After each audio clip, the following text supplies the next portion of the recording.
Hello, everyone, and welcome to the Testing Psychologist podcast. I'm your host, Dr. Jeremy Sharp, licensed psychologist, group practice owner, and private practice coach. Many of y'all know that I have been using therapy notes as our practice EHR for over 10 years now.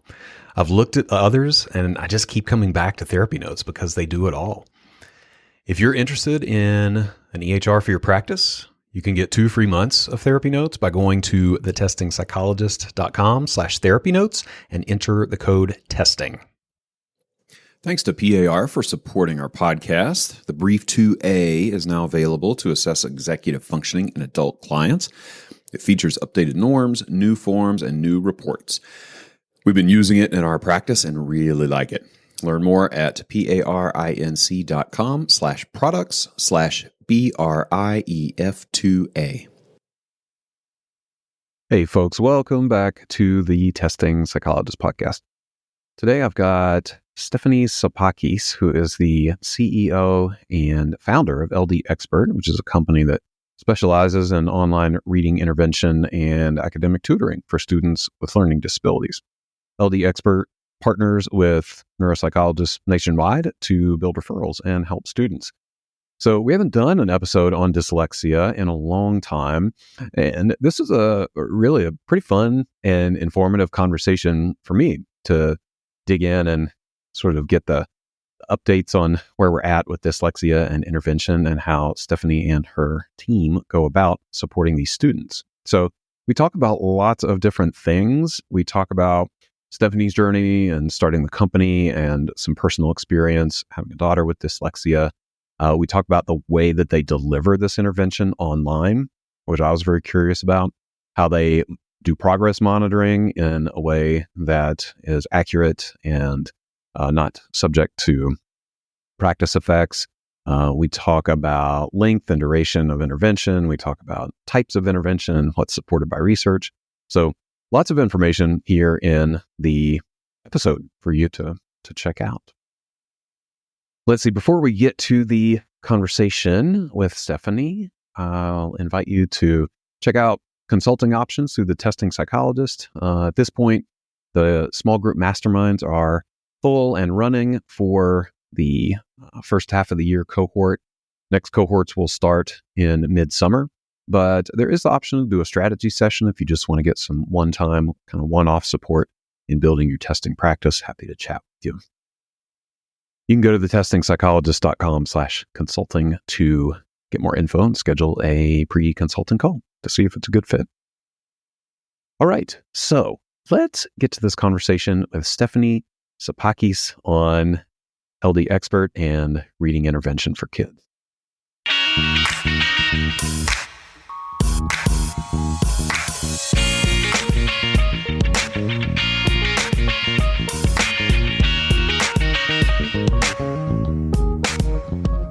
Stephanie, hey, welcome to the podcast.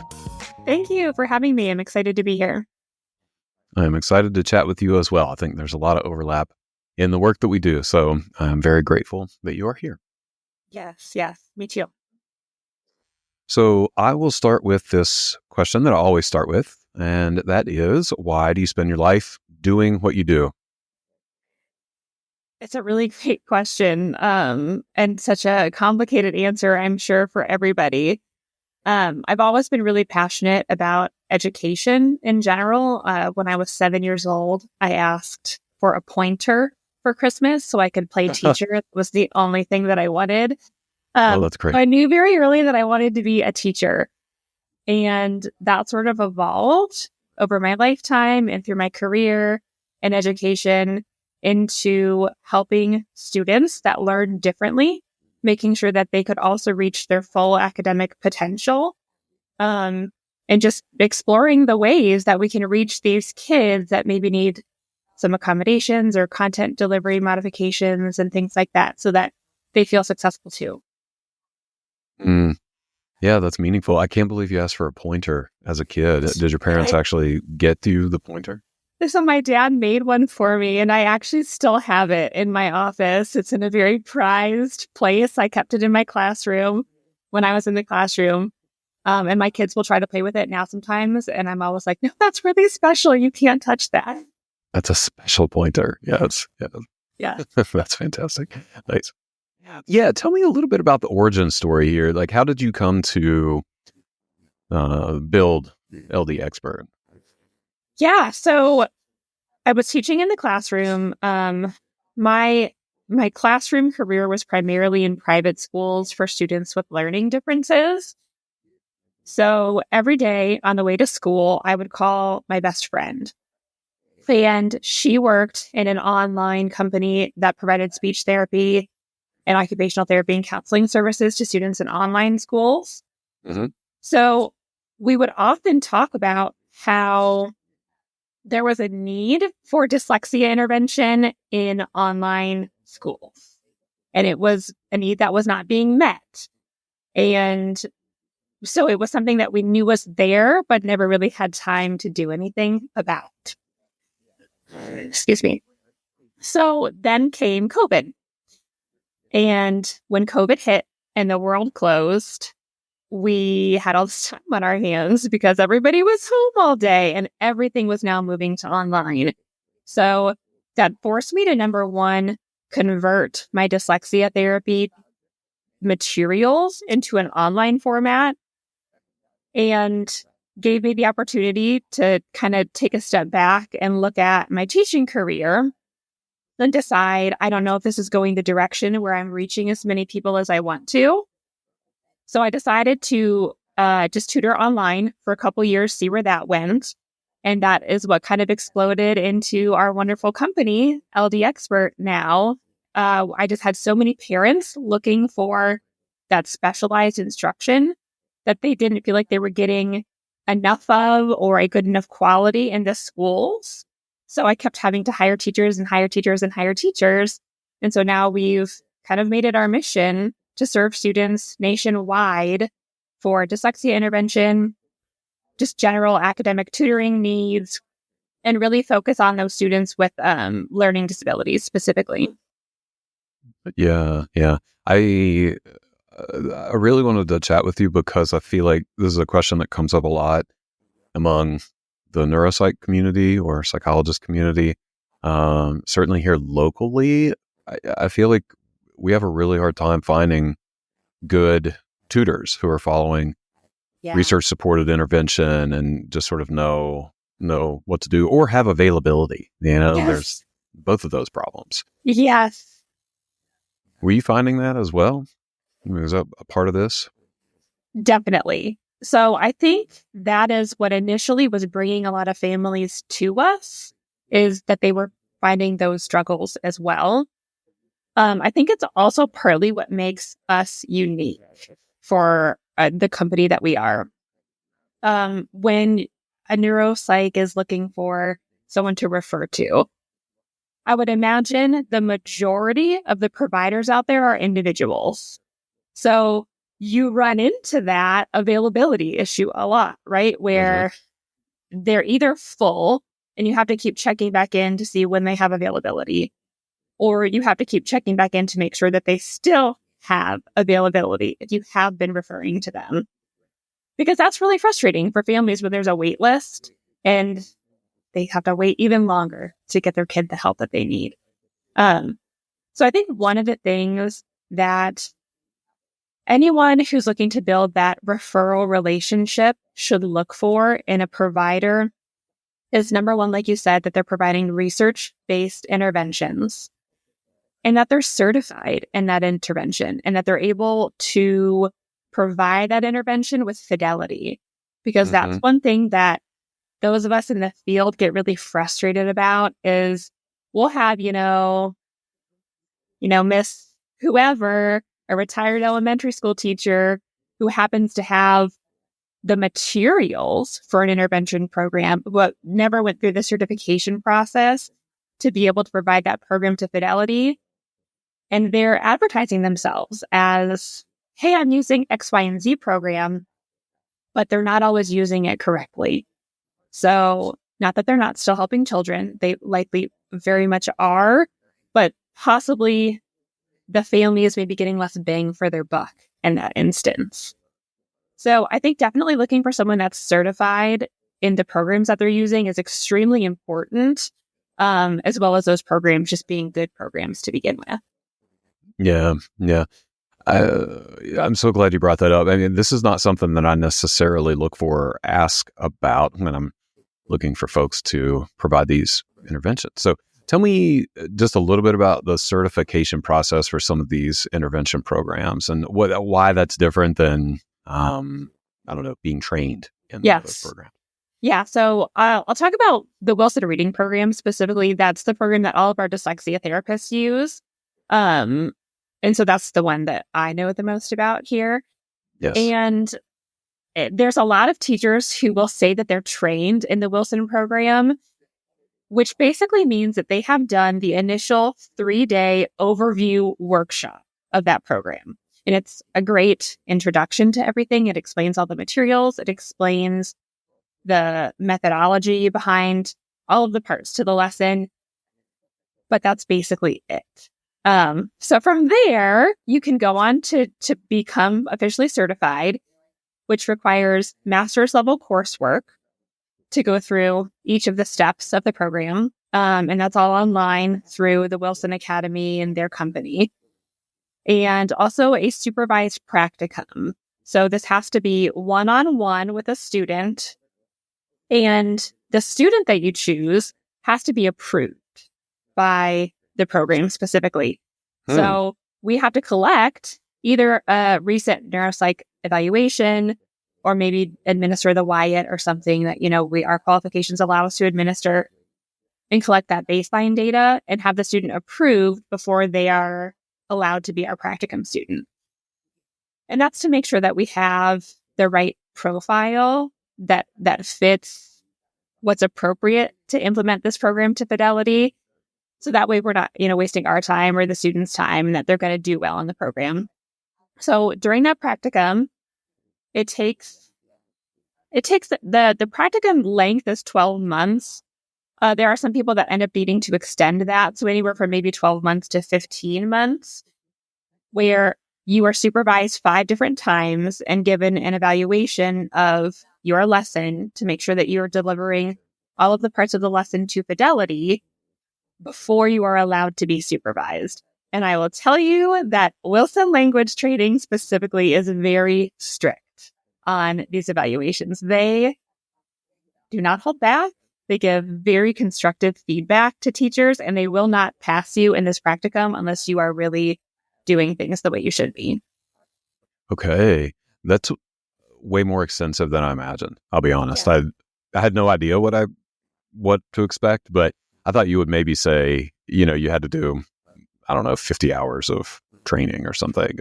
But this is like a full on almost post-grad degree or something. It feels like it at times. Yeah. I mean, there's a lot of documentation with it and progress monitoring, and you submit your lesson plans and the progress monitoring. And then at the end of the practicum, you administer assessments again to show the growth that the student made to make sure that the program was actually effective for them. So yeah, it is very involved, obviously well worth it because it's a great program. But there's a difference between someone who has been certified and someone who has not, for sure.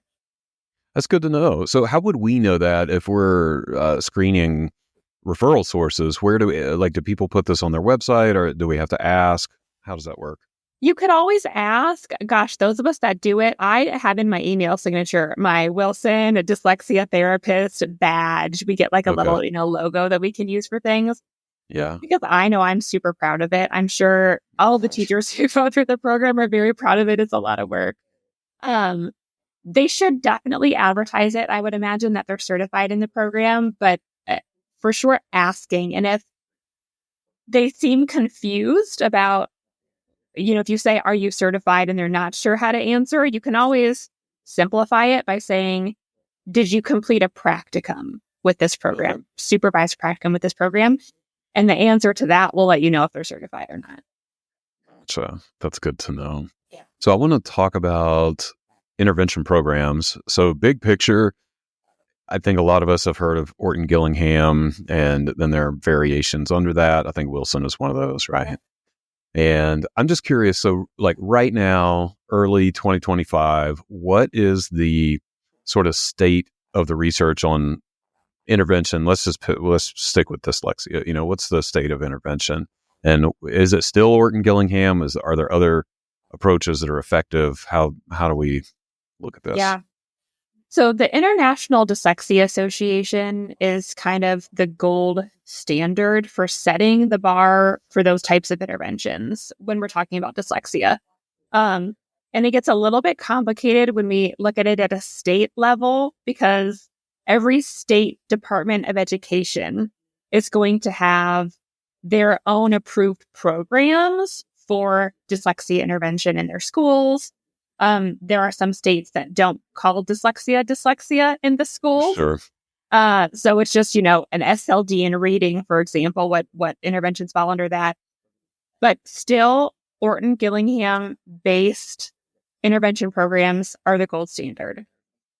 So they would need to be multisensory. They would need to have the explicit instruction as a piece of them. They would need to be structured and sequential and follow that specific program. All of those things that an Orton-Gillingham program requires. So that could be another thing that you ask about, is how do you make sure that you're meeting all of those standards of delivering a program, especially because all of our services are online. We often get asked, how do you make your sessions multisensory if you're delivering them online? Yeah, great question. A fair question, right? So Wilson builds a lot of that into their program with tapping sounds on your fingers, tapping syllables on your arm or on the table, skywriting. There's specific student materials for the Wilson program that every student should have a magnetic letter tile when they're doing their session. And that's for the spelling portion, the encoding piece of the session. We purchase those for all of our students and mail them directly to their houses. So that way we do keep that multisensory piece in the lesson.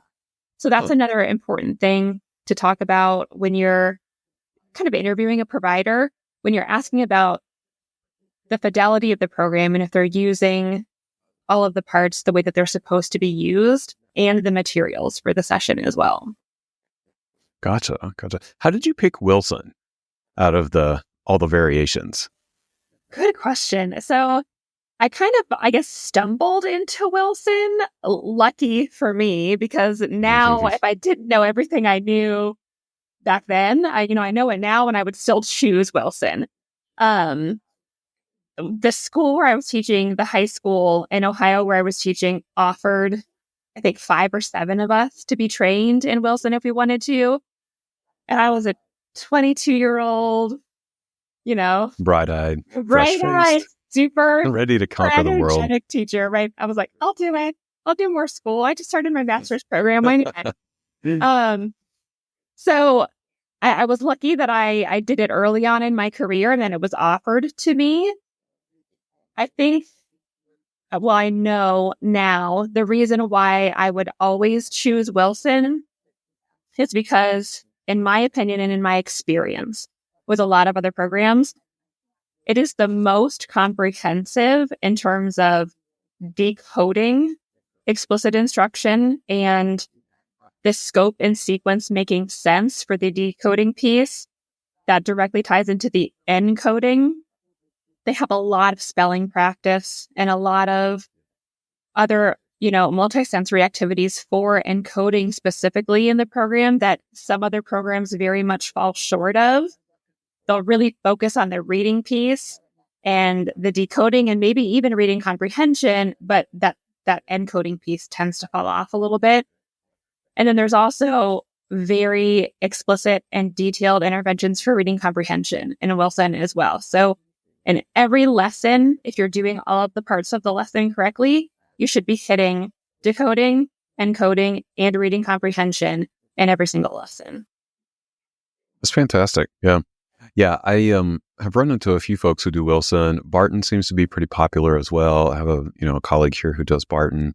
Those seem to be the main ones that I run into. I'm those just curious, are big ones. How you pick.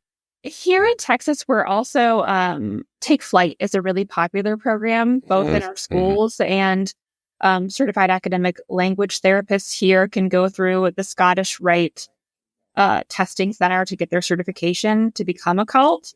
And because Take Flight was a Scottish Rite program, that's typically what they train in. And I think that's a great program as well. My daughter was just found eligible with dyslexia at school, and she's doing Take Flight in her school. And I'm a Wilson dyslexia therapist, and I still have her doing Take Flight, and I'm not doing any additional Wilson with her because I do trust the program. I think more importantly than the program, though, is the practitioner. Okay. Say more. I feel like a lot of the Orton Gillingham programs all have the Orton Gillingham pieces to them. And it's not that, one is so significantly better than another one. I mean, don't get me wrong, there's still some pretty terrible ones out there, but it's in terms of the really popular ones, I think that they all have positive things to offer, but the practitioner is so much more important because the child has to feel safe with them, first of all. They have to be able to build a relationship with them so that way they're engaged in the learning. And none of these programs are scripted to the point where you're not having to constantly use your professional judgment to make changes to the lesson to meet an individual need. So I think that's where the certification piece is very important. But also just having an experienced professional practitioner who knows the importance of also having a relationship with the student is so important. Yeah, that makes sense intuitively. I think that's probably what a lot of folks say about the work that we do, right? We're administering a lot of the same tests, and it's kind of a similar process, but the connection with the client and the family is the most important thing. It's not fun, right? It's not fun to go sit through hours of testing, and phonics isn't super fun in terms of all the subjects in school. But if you have a relationship, then you can make it more fun. You can make it more engaging. You can make it more pleasant for the person involved. Yeah, absolutely. That totally makes sense. Well, and that makes me think too about something that you said when we talked before we set the recording, was that y'all try to focus on intervention that's neurodivergent affirming. And wanted to spend a little bit of time on that. And tell me, I'm fascinated by this idea of neurodivergent affirming or just affirming work. This is something that a lot of us are thinking about these days. And so I'm trying to get everyone's perspective on what that means. So when you say you're providing neurodivergent affirming, especially online intervention, I'm curious what that means. Yeah. So this is kind of two-pronged for us. There's the piece that we do with the student during our actual sessions, and then there are kind of our business practices and our company values. So to address what we do with the student first, no surprise to the community that probably listens to your podcast, is that we oftentimes have comorbidity with learning differences. And we have a lot of students that not only have dyslexia, they may have attention difficulties or dysgraphia or autism spectrum disorders, or you name it. There's, all of these other things that are going to impact their educational profile. So one of the biggest things that we need to make sure that we're doing in all of our sessions with our kids is making sure their emotional and their physical and their sensory needs are met. So that relationship piece, again, we always default to prioritizing our relationship with our student above everything else. Even if that means the first 10 minutes of our session, we're not doing any Wilson. We're talking about what happened on the school bus and why your feelings got hurt and how you can handle it the next day. Whatever we need to do to make sure that the students' kind of emotional needs are met first is what we're always going to prioritize. That could also mean that sometimes we end the session 10 minutes early because they're just squirrely that day. And maybe there's a full moon and the attention is gone. And I say, all right, we're going to, you worked hard. I know you worked hard. Let's play a game today where, we're just going to do this online game instead with our phonics role. We're not going to worry about doing this piece of the session today. So that's one thing. I think movement needs are the other biggest thing that comes up for us. We have these students that have attention issues, and we know that our brains work better when our bodies are able to move. So we have students spinning around in their chairs at their computer while they're doing their session, or maybe they're standing up or sitting on a ball or literally doing cartwheels in their bedroom on the screen. And for us, it's not distracting. We don't really think too much of that. Some parents initially are horrified if they walk in on a lesson. They're like, "What are you doing? Hanging upside down on your gymnastics bar and reading?" And we're usually quick to respond and say, "It's fine. They're engaged. They're doing the activity I asked them to do. If they want to hang upside down and read, it's fine. As long as they can, we're fine with it." So Sure. just making sure that we know that when a student is moving around, it's not to be disrespectful. It's not because they aren't engaged. It's just them expressing a need in order to actually stay engaged. And we are experienced with it and understand it and don't really take it personally is important, I think. It is important. Yeah, I'm glad to hear you say that. I feel like schools would be so much better off if kids could if stand up or just, like move up and down a little bit while they are doing their work. And it helps. It's why I It bought helps a so much. treadmill for underneath my desk a couple weeks ago so that I Right. can stand up and walk a little bit. When I'm stuck at my desk all day, I need to move in order to stay productive. I'm allowed to do that. Why? Because I'm Right. an adult. We should allow kids to do that and tell us those needs as well, for sure. Yeah, it's super important. Yeah. I mean, I don't think a lot of people watch the YouTube videos of these podcasts, but you can see I'm always moving around at my standing desk. I'm like stretching, like, moving back and forth and, going on my tiptoes and whatever. It's just like, We're both standing in this. oh yeah, yeah, Clearly, we're both, meeting our own sensory needs. So totally. Yeah. Well, that's great. That's great. I could see though, parents are like, what are we doing here? And is this actually working?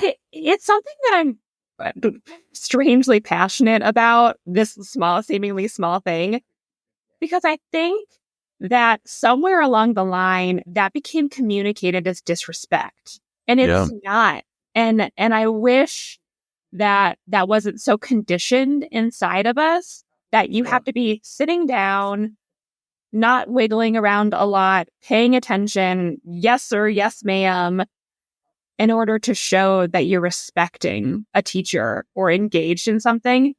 And it's just not the case. These are kids, man. They got to move. Absolutely.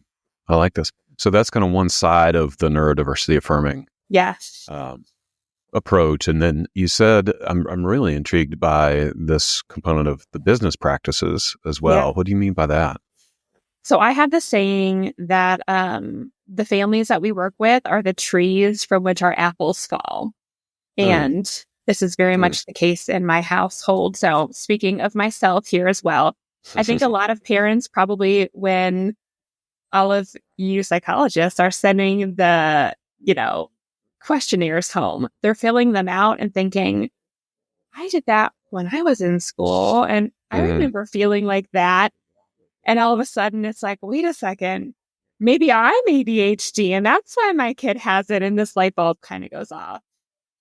So we know that learning differences are oftentimes hereditary, and executive function skills are oftentimes a little bit more lacking in those of us of the LD community. So what does that mean? Things like scheduling appointments, paying bills, communicating and setting up consultations, and following through with, checking your schedule and finding a teacher and all those things. Those are skills that might be difficult for the population of parent who needs to find a tutor for their child. So having that in mind, we try to make the scheduling of an initial consultation very user-friendly and simplified with one button on our webpage in multiple places.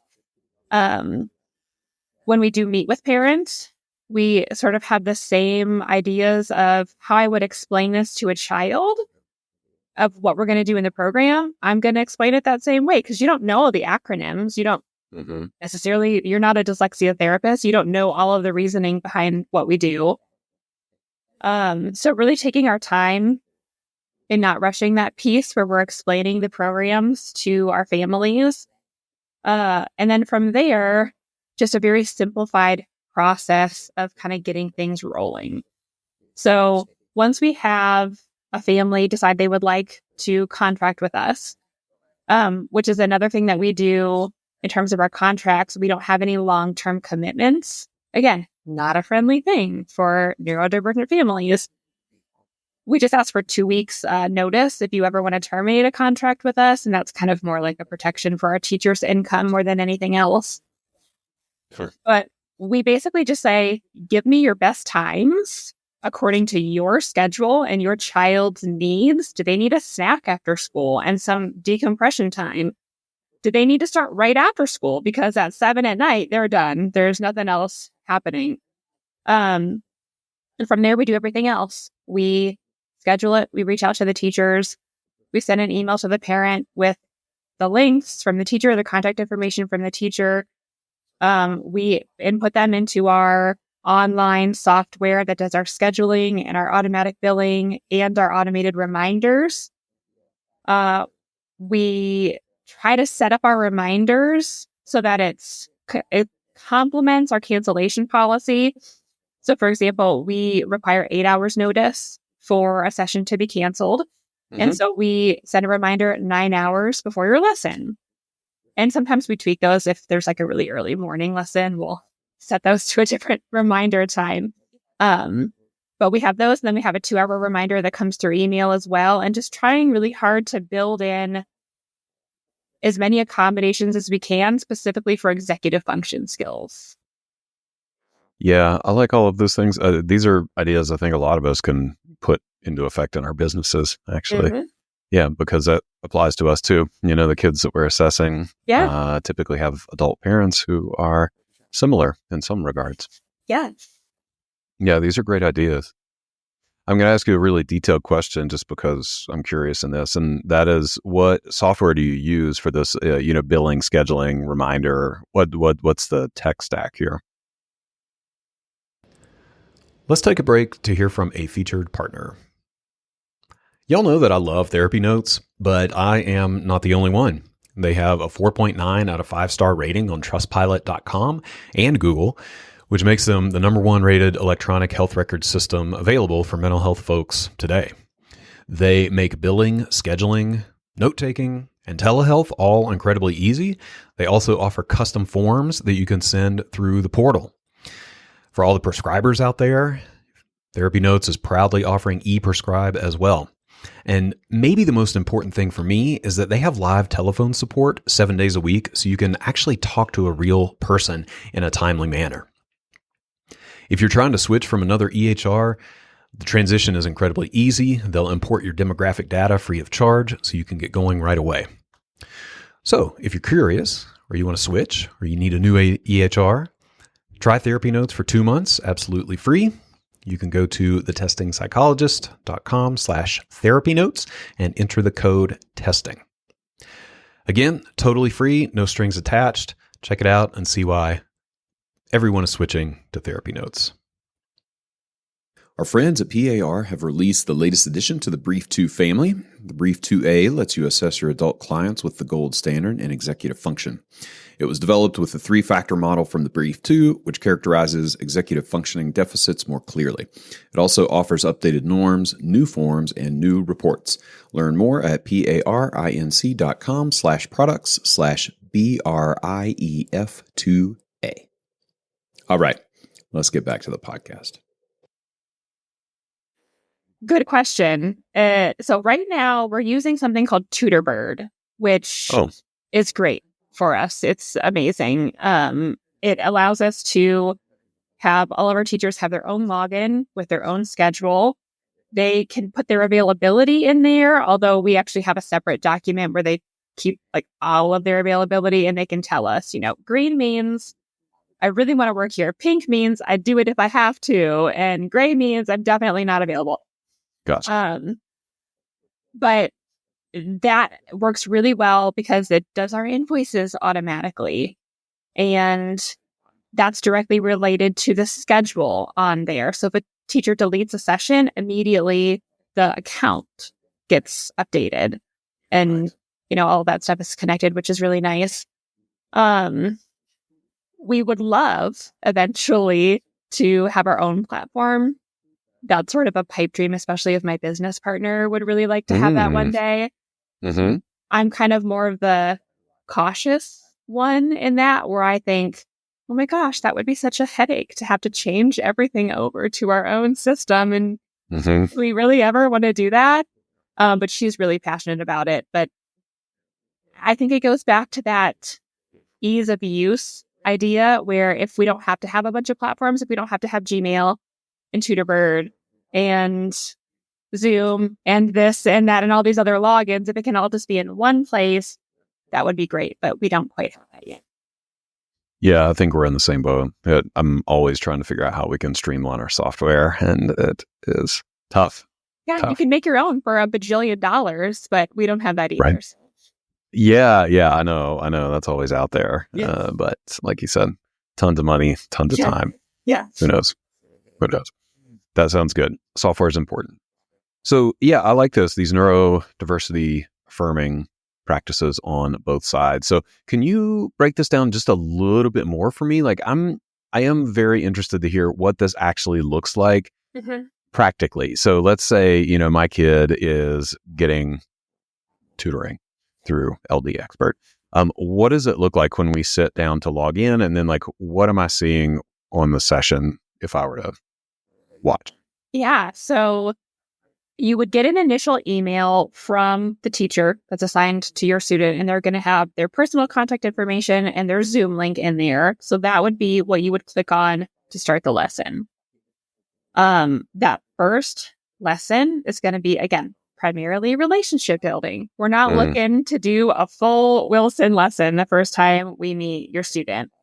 It's also going to be focused on collecting baseline data. So part of the Wilson program is they have an initial sort of placement assessment where it goes into detail of the scope and sequence of the program and kind of having students read through lists of words in order of how the program progresses. So if I do this part with a student and the wheels start falling off the bus at list 4, that tells me, okay, in step 4 of the program, we're likely going to need to slow things down and kind of dig in and focus on that part. So we would collect the baseline data and then we would share that with you. So another great thing that Tutorbird does is when our teachers go in and they write up the lesson summary for the day, they're going to include in that, which is another really important thing to look for in a provider if you are interviewing providers for referral sources, is that they're sharing data with their families every single time they meet with the student. Yes. I want to ask about that. Actually, can I jump in there? Yeah, do it. I wasn't sure. I definitely wanted to ask about the feedback and the sort of the ongoing measurement process. So whether now's the right time to talk about it, or if we want to pin it and come back to it in a few minutes. I'll throw it in here because it's part of what to expect from your lesson. So I think this is actually a perfect place to talk about it. So our teacher would go in, they would put in their session notes. They're going to include the data in there. Wilson specifically has a charting piece where we're looking for students to read 15 out of 15 real words correctly or 13 out of 15 nonsense words correctly before we're moving on. They're going to have that data tracking in that session note. And all they have to do is click a checkbox and it automatically emails it to the parent. The parent also has their own login where they can go in and look at all of the session notes, the history of them if they wanted to, but they're definitely getting that kind of immediate feedback after every single session. And then from there, the kids really get pretty comfortable, and they are always usually pretty comfortable with technology to where parents don't actually have to be anywhere near them for the lessons typically. Even my 7-year-old, who had her working with one of our teachers for a little while before she was officially qualified with dyslexia, so when she was going through the testing process with the school. And she did not need me there. And she really had never worked on a laptop before, ever. Wow. She has, That's great. like iPads and things in school where she's worked on tablets before. But I was kind of thinking, I don't know if she'll be real great at using the mouse or knowing what to do here. And she figured it out pretty easily. It's amazing. Mhm. Yeah, it's really nice. So in terms of what to expect from a parent, there's not really a whole lot you have to do other than that initial getting them on the lesson. And then you can kind of monitor that data tracking piece. And of course, reach out anytime. We're always, like I said, we give our personal information out to our parents. If you want to text me and ask questions, go for it anytime. Mhm. The lesson content itself. So all of our teachers, again, being certified in the Wilson program, they have copyrights to the material that they're using because they've purchased all the materials. So that's an important piece that we know that when they're using the actual materials, they are the correct Wilson materials with the program. And we've kind of put it into an online format. Wilson, in particular, recently developed online materials that align with their lesson. So instead of using like a document camera to show the page, you can get on through the Wilson Academy and use their projected materials, which are really nice. And we kind of allow autonomy to our teachers in terms of what materials are the easiest for you to use and what you feel like your student responds the best to. So maybe some students have a really hard time with the tile board and they want to use one online. Or maybe we have a student with severe dysgraphia and writing out his encoding spelling part of the lesson every time is super difficult. We'll type it. We have a copy of the same page that we can project on the computer and you can use the annotate tools to type. But in general, it's basically the same materials we would use in person, but in an online format to go through all the parts of the lesson. That sounds great. Nice. And so they jump on, they do the computer work. You're kind of working over Yep. Zoom, whatnot. You mentioned, I think you did typical words and nonsense words as a couple metrics that you're looking at each time.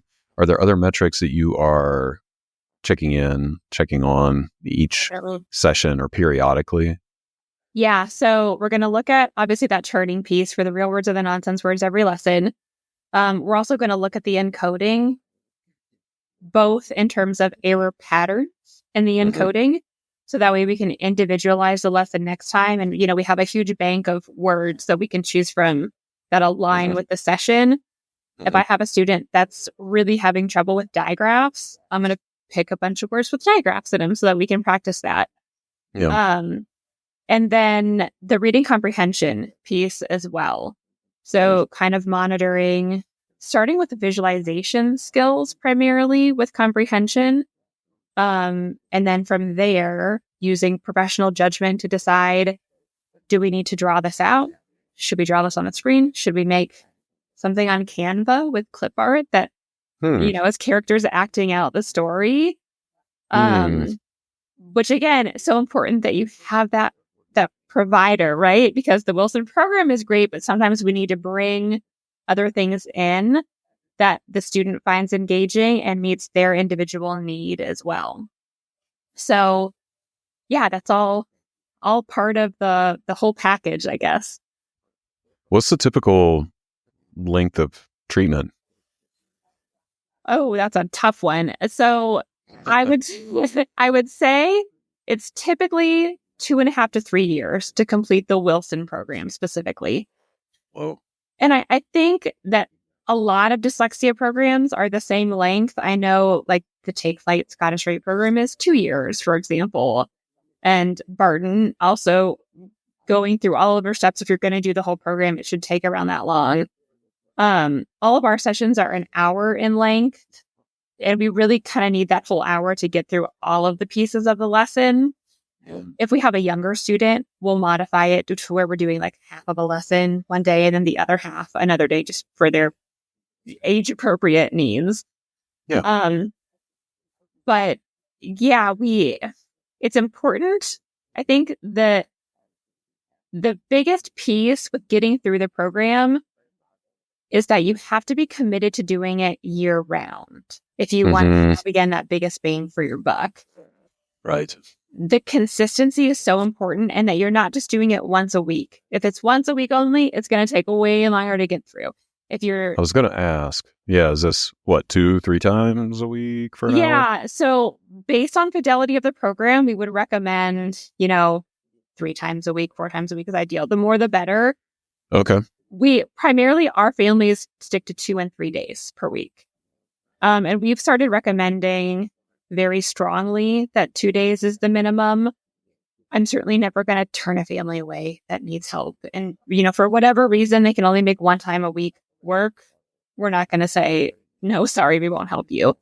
But you'll definitely get more progress, see things moving along at a steadier pace if you can keep to that consistency. That makes sense. Okay. I mean, so can you do it? Can it be too much? I mean, let's say schedule and emotional energy notwithstanding. I mean, just from a reading intervention standpoint, like if a kid wanted to come 7 days a week, could that happen? And is that I have realistic? never personally experienced a child wanting to come 7 days a week, but if they did, no, there really couldn't be too much. It's like saying, can we read aloud too much to our kids? No. Yes. Do we all want to sit in front of the bookshelf all day, reading aloud all day, every day? No, we want to do other things too. But really, you can't do it too much. There isn't so much intervention where it would be detrimental. Gotcha. I would have to imagine, you tell me though, are most of those students coming after school? It seems like you would just be, the availability would be kind of limited because you have to squeeze them in between like 3 and 7 or whatever. So that's part of the reason why we have 30 teachers. Okay. Because, and we just keep, whenever our teachers start getting full, we just hire more. Kind of going back to that piece when you're looking for a provider, if they're full, right? And so that might be one benefit to going with a company like ourselves that has multiple providers, is that way we have more availability. Or a lot of times, so many parents get frustrated because their tutor can simply no longer help them.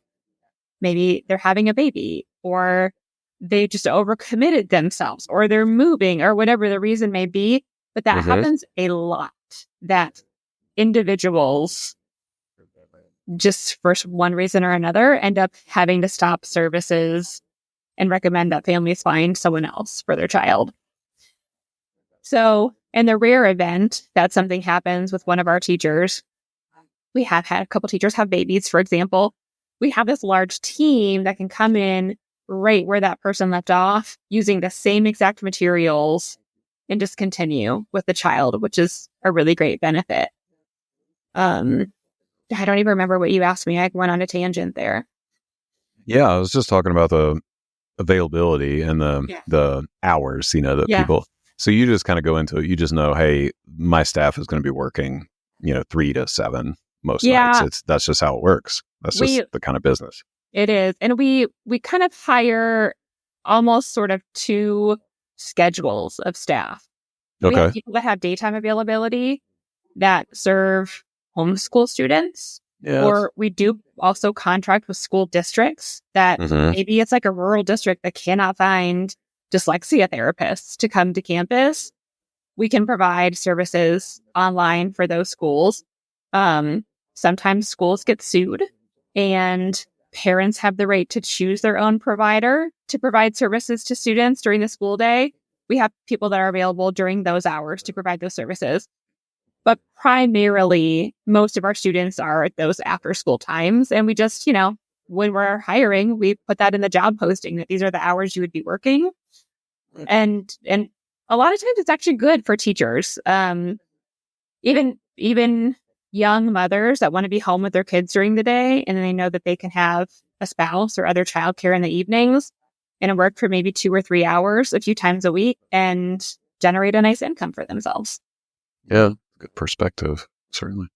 So I have to ask how much it costs if we're talking about going 2, 3, 4, 5 times a week. Yeah, like what can people expect? This is another thing I think is important for the referral piece, to make sure that you're not referring to someone who's super expensive.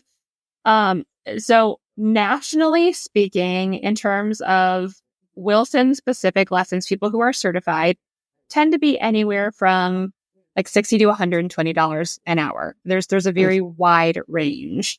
Yeah. For us personally, we charge $70 per hour for dyslexia intervention services and $55 an hour for our tutoring. And that's another value of our company where we want to be able to pay our teachers as much of that hourly piece as we can. So that way we can keep teachers, but also have enough to run the business as well. Of course. And they're supporting our teachers and making sure that they don't have to do extra things, as much as we can prep materials and have sort of outlines for lessons. We do all of that for our teachers. So they're not spending an hour prepping for a session and then an hour teaching and only get paid for one of those hours. So yeah, we try to keep it affordable for families because like you said, it's multiple times a week.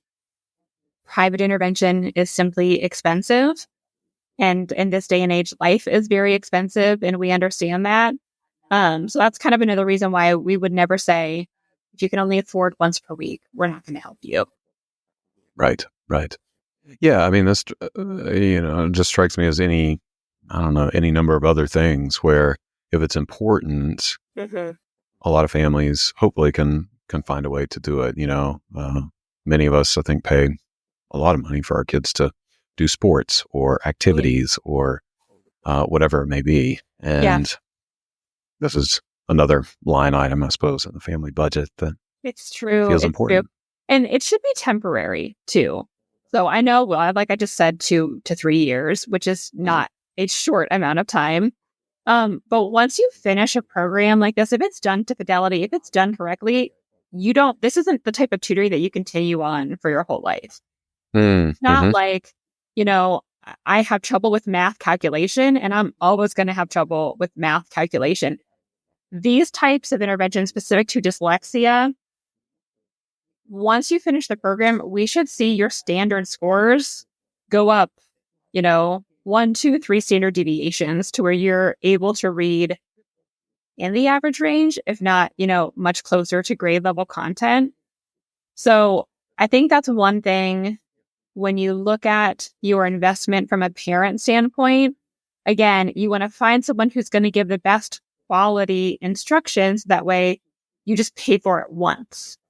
You don't start off with the person who's $20 an hour because they're super cheap to realize they don't know what they're doing. And now you've dumped all this money and a year's worth of time into this person who wasn't really doing what they should have been doing, or maybe what you thought they were supposed to be doing, and your student didn't progress enough. I gotcha. You bring up a good point that I wanted to ask about, which is expectations and what kind of expectations parents can have. I typically, when I'm sending folks for this kind of intervention, I try to be almost like overly conservative and just tell them like, hey, reading's never going to be a strong point, and we can get them hopefully into the average range. So I don't know, is that an appropriate expectation setting or I love how not? You said that. I love your and in there instead of but. We don't want to disqualify the previous statement, of course. No, I think that's totally reasonable. We always tell families too, dyslexia specifically, it's not something that's going to go away. We can't cure dyslexia, but there's very effective treatments for dyslexia. And I wish even in our schools, if we had better tier 1 instruction, the general education classroom, the instruction that everybody is getting, if we could get that to align with the science of reading, we would have a lot less kids needing this very explicit, intensive intervention. So, that's a conversation for another day. That's another podcast, right? With our educational system. But I don't think that's an unrealistic expectation to set for parents. Again, it falls on the provider, the intervention specialist, where if you are working along through the program and you get to a point where you think we have hit a wall, I don't know what else to do. I don't know why we're not making progress or whatever it may be, that you should communicate that to the family and be honest about that. That's something else that's really important. And also that means that you have to find a provider that kind of understands psychoeducational data, right? I need to be able to look at the report that you have compiled on this child and say, oh, wow, our processing speed is a 79. Okay, we're going to need to accommodate for that. And communicate to parents. I'm looking at their learning profile. Some of these scores would tell me that they may be more likely to move through the program at a lot slower pace. So that might be more towards the 3-year spectrum or even longer than that, depending on the child's certain profile. So again, just another reason why the provider is so important, because they have to be well educated on kind of all of those pieces so they can also help set appropriate expectations for the family. That makes sense. I have maybe one last question just to, tie it up a little bit. But what is there a point where kids age out of effectiveness for this program? Like, let's say, I don't know, we see a fair number, I suppose, of 12, 13, 14, maybe even like high school students where we are diagnosing a learning disorder for the first time somehow. I don't know how that happens, but it does. It does. It happens sometimes. So is there a point where the intervention is not as helpful as it would be when they were younger? Definitely not. I think early intervention is always recommended because the expectation when a child is younger is more reasonable in terms of closing the gap. So if we're not diagnosing a child until 13 or 14 and they're reading on a second grade level, our gap is huge at this point. Right. It's going to take a longer time to notice that gap closing. As opposed to a second grade student reading on a kindergarten level, it's a smaller gap. You're going to notice progress likely more quickly, both in their confidence and in their academic skills. It can certainly be just as effective for 13, 14, even adults. We've worked with adults during the Wilson program. There's no age limit on it. I think it's just a matter of that immediate feed, that immediate result where you really are like, I'm noticing a difference. I'm noticing this making a difference for me. When you have a wider gap to close, it's going to feel like that takes a little bit longer. That makes sense. That's wild. I didn't even think about adults benefiting. So that's good to know. We have a lot of adults that are illiterate in our country, unfortunately, and some of them are very motivated to get help because they just never got it in school. So adults. Yeah, it makes me think about this idea of accessible reports, which is a whole other discussion as well. But we write these evaluation reports often way over the head of our audience. If the average reading level in the U.S. is something around 7th or 8th grade. Yeah. And we're not doing our audience many favors by writing. It's true. It's true. Even, I have parents that seek us out for special education advocacy type services. And they come with this FIE from the school and they're like, I don't know what any of this means. Yeah. Can you interpret this for me and help me understand this? And then what I need to do with it? Like, okay, so you've told me my kid is an X percentile. What do I do with that? How do I help them, accommodate for that or still achieve in spite of that or, whatever it may be. So yeah, it's definitely a difficult hurdle. I think that all of us have to remember that we have to kind of come out of our educational lingo and some of our super technical language for parents and kids too. Certainly. This has been fantastic. I have learned a lot during our conversation and I'm excited to maybe send some kids your way. This is super cool. Please do. Yeah. I mean, I'd love to. So good segue. How would we refer people if we wanted to? So the easiest way to refer to us is to just send parents to our website. And on our homepage and all over the website, there's a button to schedule a consultation with us. Yeah. And that'll take you to Calendly where it shows all of my availability. I'm the one who does our family consultations. And they could schedule that at a time that works for them to meet with me and talk about our programs.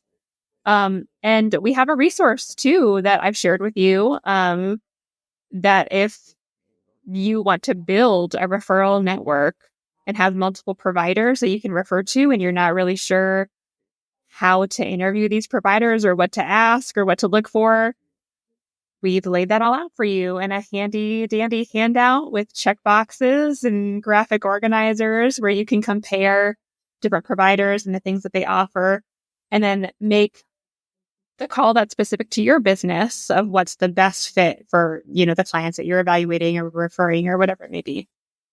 Nice. Yeah, so we'll put that in the show notes as always. Great. We love free things that help us make decisions. Great. We do too. We like free things and graphic organizers over here, all of our teachers. So we're happy to make those whenever we can. That's right. Yeah, that's where y'all shine. Those graphic. Yeah, graphic. Well, this is great. I really appreciate you jumping on. I'm glad that we connected down at NAN and we're able to put this together. It's been a great conversation. Thank you. Yes, me too. Me too. Well, have a wonderful rest of your week. Thanks so much for having us. And hopefully we have helped a lot of people chatting today. All right, y'all. Thank you so much for tuning into this episode. Always grateful to have you here. I hope that you take away some information that you can implement in your practice and in your life. Any resources that we mentioned during the episode will be listed in the show notes, so make sure to check those out. If you like what you hear on the podcast, I would be so grateful if you left a review on iTunes or Spotify or wherever you listen to your podcasts. And if you're a practice owner or aspiring practice owner, I'd invite you to check out the Testing Psychologist mastermind groups. I have mastermind groups at every stage of practice development, beginner, intermediate, and advanced. We have homework, we have accountability, we have support, we have resources. These groups are amazing. We do a lot of work and a lot of connecting. If that sounds interesting to you, you can check out the details at thetestingpsychologist.com/consulting. You can sign up for a pre-group phone call and we will chat and figure out if a group could be a good fit for you. Thanks so much.